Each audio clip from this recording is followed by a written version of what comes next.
नमस्कार दोस्तों, super math 4 classes में आप सभी का स्वागत है। आज हम रीजनिंग का प्रैक्टिस सेट 44 देखेंगे। इसमें रीजनिंग के 20 इंपॉर्टेंट प्रश्नों को रखा गया है। यदि आप एसएससी, रेलवे, एनटीसीबी या फिर किसी भी स्टेट एग्जाम की तैयारी कर रहे हैं तो यह प्रैक्टिस सेट आप लोगों के लिए काफ़ी इंपॉर्टेंट है, क्योंकि इस प्रैक्टिस सेट में उस टाइप के प्रश्न दिए हैं जो कि आपकी परीक्षाओं में पूछे जाते हैं। तो चलिए हम शुरू करते हैं प्रश्न 1 से। साथ ही साथ दोस्तों मैं प्रश्न का टॉपिक भी बताता जाऊंगा कि पेपर में किस टॉपिक से कैसा प्रश्न आता है। ठीक, तो दोस्तों हमारा जो फर्स्ट क्वेश्चन रहेगा वो रहेगा हमारा सांकेतिक भाषा यानी कोडिंग डिकोडिंग नाम के टॉपिक से आता है। इससे प्रत्येक साल आपको एक ना एक क्वेश्चन बनता है। ठीक, तो देखो दोस्तों यहाँ पर क्या पूछा है कि यदि सर को 21 लिखा जाता है तो टीचर को क्या लिखा जाएगा। अब देखो दोस्तों, कुछ बच्चे ऐसे होते हैं जिन्हें ये समझ में नहीं आता, क्योंकि कुछ बच्चे ऐसे भी हैं कि जो पहली बार करते हैं इस टाइप के क्वेश्चन। तो देखो जो जो क्वेश्चन है ना दोस्तों, ये सबसे क्या है, सरल भी होता है, सबसे कठिन भी होता है।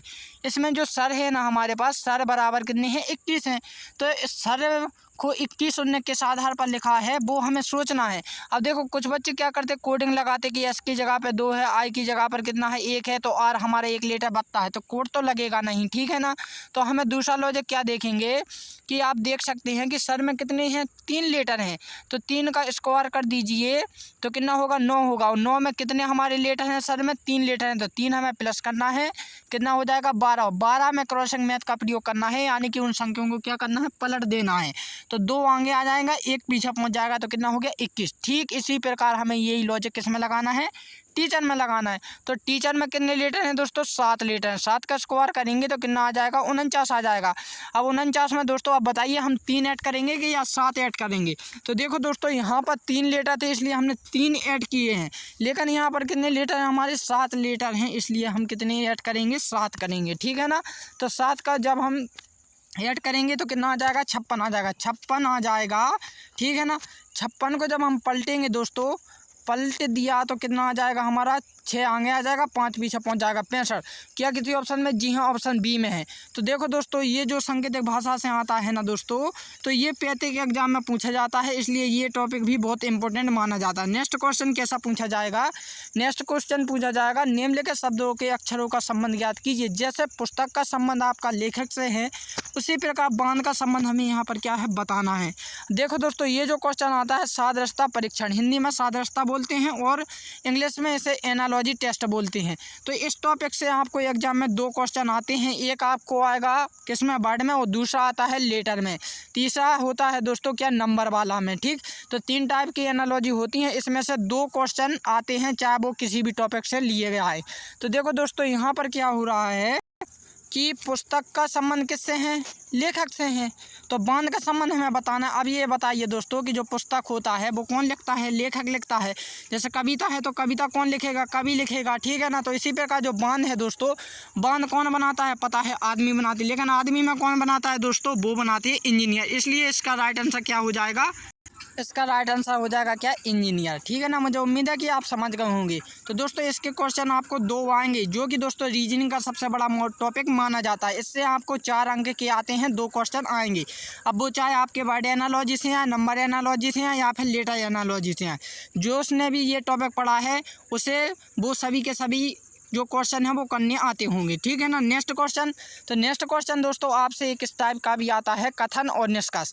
कथन और निष्कर्ष में से दोस्तों आपको कभी कभी 2 क्वेश्चन भी दिए जाते हैं एक ही विषय में। ठीक है ना, अभी जो एसएससी एमटीएस वालों का हुआ था ना दोस्तों, जो अभी पिछले महीना ने 2024 में, उसमें दोस्तों आपको कथन और निष्कर्ष वाले कितने 2 क्वेश्चन पूछे गए हैं।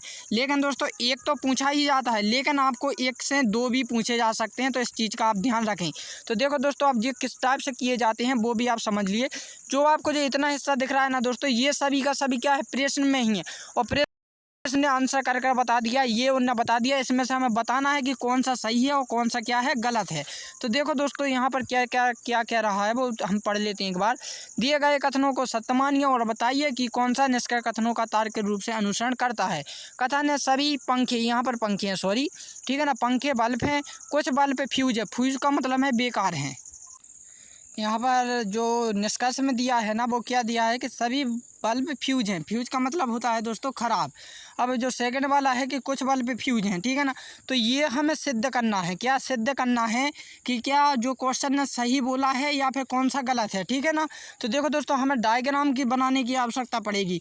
यहाँ पर क्या होगा, सभी पंखे बल्ब हैं, तो सबसे पहले हमें क्या बनाना पड़ेगा, बल्ब बना लिया। ये किसका है, बल्ब का, ठीक है ना। इसके अंदर क्या बोला है, सभी पंखे, तो इसके अंदर ही तो होंगे ना पंखे, तभी तो भी बोलेगा सभी बल्ब पंखे हैं, ठीक है ना। तो ये हमारा फर्स्ट बन गया। सेकंड क्या बोला है कि कुछ बल्ब कैसे हैं, फ्यूज हैं। फ्यूज का मतलब ख़राब है, तो कुछ बल्ब कैसे हैं, फ्यूज हैं। तो यहाँ पर देखो कुछ बल्ब कैसे हैं, ख़राब भी हैं, कुछ सही भी हैं, ठीक है ना। तो ये बन गया। तो अब देखो दोस्तों, कौन कौन सी स्थिति इसमें फॉलो हो रही है। इसमें पहले वाला क्या बोल रहा है कि सभी बल्ब फ्यूज हैं। तो देखो दोस्तों, ये गलत है, क्योंकि कुछ ही बल्ब फ्यूज हैं, सभी के सभी नहीं हैं, ठीक है ना। सेकंड क्या बोला है कि कुछ बल्ब फ्यूज हैं। तो जी हाँ, कुछ बल्ब कैसे हैं, फ्यूज हैं। इसलिए दोस्तों ये वाला फॉलो हो रही है और पहली वाली स्थिति नहीं हो रही है, ठीक है ना। तो दोस्तों इसका जो राइट आंसर होगा वो होगा सेकंड। केवल निष्कर्ष सेकंड का अनुसरण करता है। तो मुझे उम्मीद है कि आपको ये क्वेश्चन समझ में आया होगा। Next question. तो नेक्स्ट क्वेश्चन है दोस्तों कि उस वेन आरेख का चयन करें जो दिए गए वर्गों के बीच में संबंध दर्शाता है। यहाँ पर दोस्तों कपड़े, आदमी और काला, ठीक है ना, काली। तो यहाँ पर 3 शब्दों को दिया गया, इनमें क्या बताना है, रिलेशन बताना है कि आखिरकार ये एक दूसरे से किस प्रकार से संबंधित हैं। तो देखो दोस्तों, आप सभी जानते हैं कि कपड़े और आदमी और काले, इन तीनों में क्या रिलेशन है। तो दोस्तों काले का तो तीनों से रिलेशन है, क्योंकि कपड़े भी काले होते हैं, आदमी भी काले होते हैं, ठीक, और रंग तो काला है ही। तो ये तीनों काले से संबंधित हैं। आप देखो दोस्तों, अब हमें देखना किसमें, कपड़े और आदमी में। तो कपड़ा अगल होता है, आदमी अगल होता है, लेकिन दोस्तों कुछ क्या होते हैं, कपड़े भी काले होते हैं और कुछ आदमी भी काले होते हैं। तो ऑप्शन ए इसका राइट आंसर हो जाएगा। ये जो क्वेश्चन आता है वेन आरेख में से, वेन डायग्राम के क्वेश्चन से लिया जाता है। इसका भी आपको प्रत्येक साल आपको एक ना एक क्वेश्चन मिलता है। Next question. तो नेक्स्ट क्वेश्चन में दोस्तों यहाँ पर क्या दिया गया है कि ए बी का पिता है परंतु बी पुत्र नहीं है, तो बताइए बी ए से किस प्रकार से संबंध है। ये बहुत ही इंपॉर्टेंट क्वेश्चन है। यहाँ पर हुआ क्या है दोस्तों कि देखो ए बी का पिता है परंतु बी पुत्र नहीं है। अब भाई जब ए बी का पिता है और बी पुत्र नहीं है तो फिर कौन है। देखो पिता और किसका है, पिता और पुत्र का ही तो संबंध है। लेकिन यहाँ पर देख सकते हैं दोस्तों, मैं आपको इसकी थोड़ी सी बेसिक जानकारी दे दूँ। दोस्तों यहाँ पर 3 चीज़ें होती हैं हमेशा कि जब आप अपने से बराबर को देखें तो इस एरो का इस्तेमाल करें, ठीक है ना। जब आप अपनी से ऊपर के यानी कि अगली पीढ़ी के बारे में बात करेंगे ना, जैसे कि हमारे पिता की, मामा की, तो हमें हमेशा ऊपर की एरो का इस्तेमाल करना है, ठीक है ना। लेकिन दोस्तों जैसे कि हमसे नीचे की पीढ़ी यानी कि जैसे बेटे भाई, हमारे पोते भाई, ठीक है ना, तो हमें हमेशा किसके एरो का इस्तेमाल करना, नीचे वाले का, ठीक है ना। तो आप मुझे उम्मीद है कि आप इन तीनों एरो को समझ गए होंगे। तो देखो दोस्तों यहाँ पर क्या हो रहा है कि जैसे कि इसमें क्या बोला है कि ए बी का पिता है, ठीक है ना। ये है हमारा ऊपर क्या बोला, ए बी का पिता है। तो ए जो है दोस्तों वो किसका पिता है, बी का पिता। ये कौन है, ए पिता है, ठीक है ना, किसका, बी का। तो अब देखो दोस्तों जो ए है वो बी का जो पिता है। तो देखो दोस्तों हमें कन्फर्म ये क्वेश्चन में पता नहीं चल रहा है कि वो दरअसल पिता जो है दोस्तों यहाँ पर पुत्र भी हो सकती है और पुत्री भी हो सकती है। लेकिन उसने क्लियर ही बोला है कि पुत्र नहीं है, तो फिर वो कौन सा है दोस्तों, पुत्री यानी बेटी। तो बेटी का संबंध होगा, ऑप्शन डी इसका राइट आंसर होगा। तो ये जो क्वेश्चन आता है ब्लड रिलेशन से। दोस्तों मैं बाकी के क्वेश्चन अपने अगले पार्ट में बताऊँगा, क्योंकि दोस्तों मुझे एक इम्पोर्टेंट काम आ गया है। तो मैं अगली वीडियो में मिलता हूँ, तब के लिए जय हिंद एंड जय भारत।